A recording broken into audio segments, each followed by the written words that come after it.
Hi സുഹൃത്തുക്കളെ, ഇത് കട്ടപ്പന തന്നെയുള്ള നമ്മുടെ ഒരു സബ്സ്ക്രൈബറായിട്ടുള്ള ടോണി കൊണ്ടുവന്ന് തന്ന വണ്ടിയാണ്. ടോണിയുടെ മോൻ്റെ വണ്ടിയാണ്. ഇതിന് മോട്ടോർ ഓപ്ഷനോ കാര്യങ്ങളോ ഒന്നുമില്ല, ബാറ്ററി ഒന്നും ഇടുന്ന വണ്ടിയല്ല. സാധാരണ ചുമ്മാ ഇങ്ങനെ ഇരുത്തിയിട്ട് തള്ളിക്കൊണ്ട് പോകുന്ന ഒരു വണ്ടിയാണ്. ടോണിയുടെ ആവശ്യം എന്താണെന്ന് ചോദിച്ചു കഴിഞ്ഞാൽ ഈ വണ്ടിയിൽ മോട്ടറൊക്കെ സെറ്റ് ചെയ്ത് റിമോട്ടിൽ കൺട്രോൾ ചെയ്യാവുന്ന രീതിയിലാക്കണം. പിന്നെ കൊച്ച് വണ്ടിയിൽ നിന്നും താഴെ വീഴാതിരിക്കാൻ വേണ്ടിയിട്ട് സൈഡ് റെയിലൊക്കെ സെറ്റ് ചെയ്യാൻ പറ്റുമോ എന്നാണ് എന്നോട് ചോദിച്ചത്.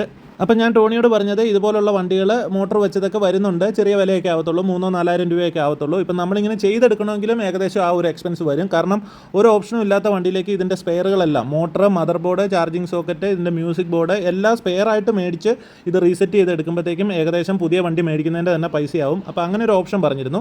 അപ്പോൾ ടോണിയുടെ ഒരു പ്രത്യേക ആവശ്യമായിരുന്നു ആ വണ്ടിയിൽ തന്നെ ചേട്ടൻ്റെ ക്രാഫ്റ്റിനനുസരിച്ച് നല്ല രീതിയിൽ ചെയ്ത് തന്നാൽ മതിയെന്ന്. അപ്പോൾ നമ്മൾ ചെയ്യുകയാണ്. വണ്ടിയുടെ വയറിംഗ് കിറ്റ് പുതിയതായിട്ട് വീലിൽ ഹബ് എല്ലാം സെറ്റ് ചെയ്തിട്ട് മോട്ടറെല്ലാം കയറ്റി മദർ ബോർഡെല്ലാം വെച്ച് വയറിംഗ് എല്ലാം സെറ്റ് ചെയ്തു. അത് കഴിഞ്ഞിട്ട് ഇതുപോലെ PVC കൊണ്ട് നല്ല ഗേജുള്ള PVC പൈപ്പും അതിൻ്റെ എൽബോ ജോയിൻ്റ് എല്ലാം വാങ്ങി ഇതുപോലെ ഒരു ഫ്രെയിം ഉണ്ടാക്കി എടുത്തിട്ടുണ്ട്.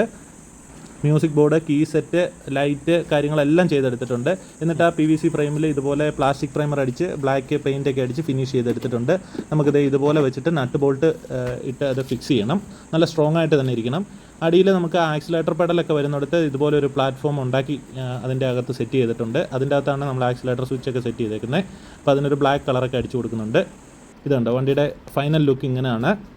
ഞാൻ ഉദ്ദേശിച്ച പോലെ തന്നെ വന്നിട്ടുണ്ട്. ഇതുണ്ടോ പുതിയ battery, mother board, wiring kit എല്ലാം നമ്മൾ ഈ വണ്ടിക്ക് അനുസരിച്ച് ചെയ്തെടുത്തു. മ്യൂസിക് ബോർഡ് സെറ്റ് ചെയ്തിട്ടുണ്ട്. കീ സ്റ്റാർട്ട് ബട്ടൺ സെറ്റ് ചെയ്ത് കൊടുത്തിട്ടുണ്ട്. ലൈറ്റിന് ഒരു എക്സ്ട്രാ സ്വിച്ച് ഇതുപോലെ സെറ്റ് ചെയ്ത് കൊടുത്തു. ലൈറ്റ് എല്ലാം ചെയ്തെടുത്തിട്ടുണ്ട്. ഒരു ഓപ്ഷനും ഇല്ലാത്ത ഒരു വണ്ടിയായിരുന്നു കേട്ടോ. ഈ സൈഡിലായിട്ടാണ് ചാർജിങ് സോക്കറ്റ് സെറ്റ് ചെയ്തേക്കുന്നത്. അപ്പോൾ പുതിയ ചാർജറൊക്കെ നമുക്ക് ഈ വണ്ടിയുടെ ഒപ്പം തന്നെ കൊടുക്കുന്നുണ്ട്. ഇതുണ്ട് ബാക്കിലെ ആക്സിലിൻ്റെ ലെങ്ത് കൂട്ടിയിട്ട് അതിൻ്റെ വലത് സൈഡിലായിട്ടാണ് ഈ ഒരു ഗിയർ ബോക്സ് മോട്ടർ സെറ്റ് ചെയ്തേക്കുന്നത്. ആ ഒരു വീലയിൽ മോട്ടർ സെറ്റ് ചെയ്യാനുള്ള ഒരു ഓപ്ഷനൊന്നും ഇല്ലായിരുന്നു. അതെല്ലാം നമ്മൾ ഹാൻഡ് മെയ്ഡായിട്ട് ഉണ്ടാക്കിയെടുക്കുകയത്. അപ്പോൾ എന്തായാലും വണ്ടി കിട്ടിക്കഴിഞ്ഞപ്പോൾ ടോണിയുടെ കുഞ്ഞ് നല്ല രീതിയിൽ ഓടിക്കുന്നുണ്ടായിരുന്നു. മൊബൈൽ ആപ്ലിക്കേഷൻ വഴി ടോണിക്ക് കൺട്രോൾ ചെയ്യാവുന്ന രീതിയിലാണ് ഇതിൻ്റെ ബോർഡെല്ലാം സെറ്റ് ചെയ്തേക്കുന്നത്.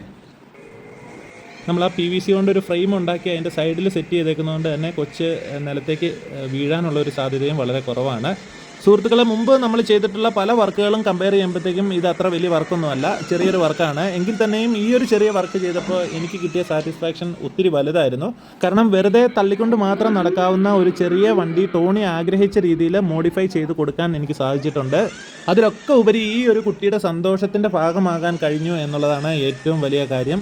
തന്നെയല്ല, ഇവൻ്റെ ഫിസിക്കലും മെൻ്റലും ആയിട്ടുള്ള ഡെവലപ്മെൻറ്റ്സിനൊക്കെ ഇത് സഹായകരമാകട്ടെ എന്ന് ആത്മാർത്ഥമായിട്ട് പ്രാർത്ഥിക്കുന്നു.